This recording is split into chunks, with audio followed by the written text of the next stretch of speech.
Just a moment ago, my daughter Rebecca texted me for good luck. Her text said, "Mom, you will rock." I love this. Getting that text, it was like getting a hug. And so there you have it. I embody the central paradox. I'm a woman who loves getting texts, who's going to tell you that too many of them can be a problem.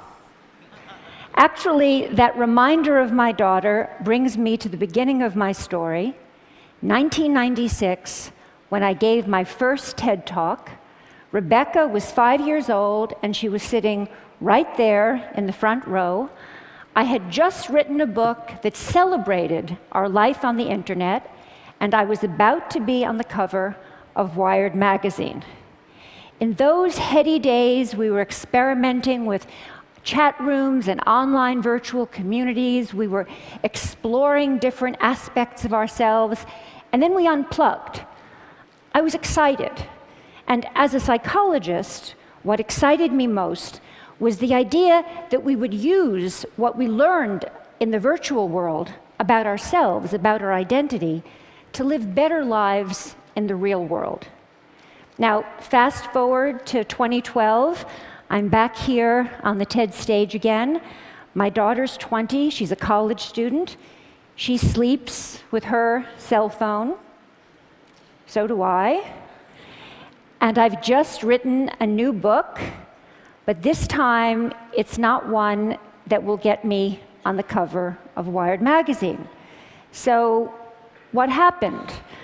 I'm still excited by technology, but I believe, and I'm here to make the case, that we're letting it take us places that we don't want to go. Over the past 15 years, I've studied technologies of mobile communication, and I've interviewed hundreds and hundreds of people, young and old, about their plugged-in lives. And what I've found is that our little devices, those little devices in our pockets, are so psychologically powerful that they don't only change what we do, they change who we are. Some of the things we do now with our devices are things that only a few years ago we would have found odd or disturbing, but they've quickly come to seem familiar, just how we do things. So just to take some quick examples, people text or do email during corporate board meetings. They text and shop and go on Facebook during classes, during presentations, actually during all meetings. People talk to me about the important new skill of making eye contact while you're texting. People explain to me that it's hard, but that it can be done. Parents text and do email at breakfast and at dinner while their children complain about not having their parents' full attention, but then these same children deny each other their full attention. This is a recent shot of my daughter and her friends being together while not being together. And we even text at funerals. I study this. We remove ourselves from our grief or from our reverie, and we go into our phones. Why does this matter? It matters to me because I think we're setting ourselves up for trouble. Trouble certainly in how we relate to each other, but also trouble in how we relate to ourselves, in our capacity for self-reflection. We're getting used to a new way of being alone together. People want to be with each other, but also elsewhere, connected to all the different places they want to be. People want to customize their lives. They want to go in and out of all the places they are because the thing that matters most to them is control over where they put their attention. So you want to go to that board meeting, but you only want to pay attention to the bits that interest you. And some people think That's a good thing. But you can end up hiding from each other even as we're all constantly connected to each other. A 50-year-old businessman laments to me that he feels he doesn't have colleagues anymore at work. When he goes to work, he doesn't stop by to talk to anybody, he doesn't call, and he says he doesn't want to interrupt his colleagues because he says they're too busy on their email. But then he stops himself and he says, I'm not telling you the truth. I'm the one who doesn't want to be interrupted. I think I should want to, but actually I'd rather just do things on my BlackBerry. Across the generations, I see that people can't get enough of each other if and only if they can have each other at a distance in amounts they can control. I call it the Goldilocks effect. Not too close, not too far, just right. But what might feel just right for that middle-aged executive can be a problem for an adolescent who needs to develop face-to-face relationships. An 18-year-old boy who uses texting for almost everything says to me wistfully, someday, but certainly not now, I'd like to learn how to have a conversation. When I ask people, what's wrong with having a conversation? People say, I'll tell you what's wrong with having a conversation. It takes place in real time, and you can't control what you're going to say. So that's the bottom line.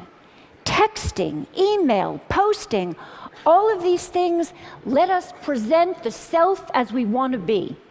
We get to edit, and that means we get to delete. And that means we get to retouch the face, the voice, the flesh, the body. Not too little, not too much, just right. Human relationships are rich, and they're messy, and they're demanding. And we clean them up with technology. And when we do, one of the things that can happen is that we sacrifice conversation for mere connection. We shortchange ourselves. And over time, we seem to forget this, or we seem to stop caring. I was caught off guard when Stephen Colbert asked me a profound question. A profound question. He said, don't all those little tweets, don't all those little sips of online communication add up to one big gulp of real conversation? My answer was no, they don't add up. Connecting in sips may work for gathering discrete bits of information. They may work for saying, I'm thinking about you, or even for saying, I love you. I mean, look at how I felt when I got that text from my daughter. But they don't really work for learning about each other, for really coming to know and understand each other. And we use conversations with each other to learn how to have conversations with ourselves. So a flight from conversation can really matter because it can compromise our capacity for self-reflection. For kids growing up, that skill is the bedrock of development. Over and over I hear, I would rather text than talk. And what I'm seeing is that people get so used to being shortchanged out of real conversation, so used to getting by with less, that they become almost willing to dispense with people altogether. So, for example, many people share with me this wish that someday a more advanced version of Siri, the digital assistant on Apple's iPhone, will be more like a best friend, someone who will listen when others won't. I believe this wish reflects a painful truth that I've learned in the past 15 years. That feeling that no one is listening to me is very important in our relationships with technology. That's why it's so appealing to have a Facebook page or a Twitter feed, so many automatic listeners. And the feeling that no one is listening to me makes us want to spend time with machines that seem to care about us. We're developing robots, they call them sociable robots, that are specifically designed to be companions to the elderly, to our children, to us. Have we so lost confidence that we will be there for each other? During my research, I worked in nursing homes, and I brought in these sociable robots that were designed to give the elderly the feeling that they were understood. And one day I came in, and a woman who had lost a child was talking to a robot in the shape of a baby seal. It seemed to be looking in her eyes. It seemed to be following the conversation. It comforted her. And many people found this amazing. But that woman was trying to make sense of her life with a machine that had no experience of the arc of a human life. That robot put on a great show. And we're vulnerable. People experience pretend empathy as though it were the real thing. So, during that moment, when that woman was experiencing that pretend empathy, I was thinking, that robot can't empathize. It doesn't face death. It doesn't know life. And as that woman took comfort in her robot companion, I didn't find it amazing. I found it one of the most wrenching, complicated moments in my 15 years of work. But when I stepped back, I felt myself at the cold, hard center of a perfect storm. We expect more from technology and less from each other. And I ask myself, why have things come to this? And I believe it's because technology appeals to us most where we are most vulnerable. And we are vulnerable. We're lonely, but we're afraid of intimacy. And so from social networks to sociable robots, we're designing technologies that will give us the illusion of companionship without the demands of friendship. We turn to technology to help us feel connected in ways we can comfortably control. But we're not so comfortable. We are not so much in control. These days, those phones in our pockets are changing our minds and hearts because they offer us three gratifying fantasies. One, that we can put our attention wherever we want it to be. Two, that we will always be heard. And three, that we will never have to be alone. And that third idea, that we will never have to be alone, is central to changing our psyches. Because the moment that people are alone, even for a few seconds, they become anxious, they panic, they fidget, they reach for a device. Just think of people at a checkout line or at a red light. Being alone feels like a problem that needs to be solved, and so people try to solve it by connecting. But here, connection is more like a symptom than a cure. It expresses, but it doesn't solve an underlying problem. But more than a symptom, constant connection is changing the way people think of themselves. It's shaping a new way of being. The best way to describe it is, I share, therefore I am. We use technology to define ourselves by sharing our thoughts and feelings, even as we're having them. So before it was, I have a feeling, I want to make a call. Now it's, I want to have a feeling, I need to send a text. The problem with this new regime of I share, therefore I am, is that if we don't have connection, we don't feel like ourselves. We almost don't feel ourselves. So what do? We connect more and more. But in the process, we set ourselves up to be isolated. How do you get from connection to isolation? You end up isolated if you don't cultivate the capacity for solitude, the ability to be separate, to gather yourself. Solitude is where you find yourself so that you can reach out to other people and form real attachments. When we don't have the capacity for solitude, We turn to other people in order to feel less anxious or in order to feel alive. When this happens, we're not able to appreciate who they are. It's as though we're using them as spare parts to support our fragile sense of self. We slip into thinking that always being connected is going to make us feel less alone. But we're at risk, because actually it's the opposite that's true. If we're not able to be alone, we're going to be more lonely. And if we don't teach our children to be alone, they're only going to know how to be lonely. When I spoke at TED in 1996, reporting on my studies of the early virtual communities, I said, those who make the most of their lives on the screen come to it in a spirit of self-reflection. And that's what I'm calling for here, now. Reflection, and more than that, a conversation about where our current use of technology may be taking us, what it might be costing us. We're smitten with technology, and we're afraid, like young lovers, that too much talking might spoil the romance. But it's time to talk. We grew up with digital technology, and so we see it as all grown up. But it's not. It's early days.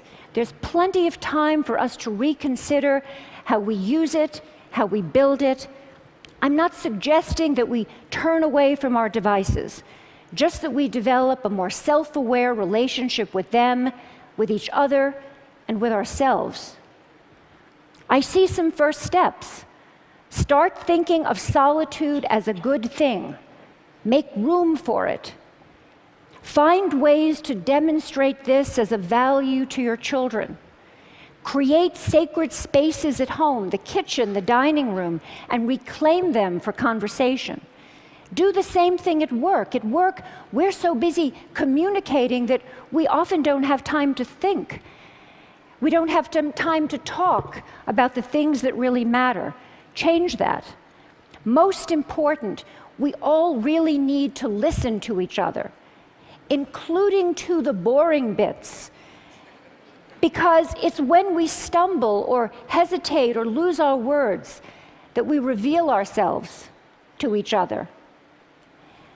Technology is making a bid to redefine human connection, how we care for each other, how we care for ourselves, but it's also giving us the opportunity to affirm our values and our direction.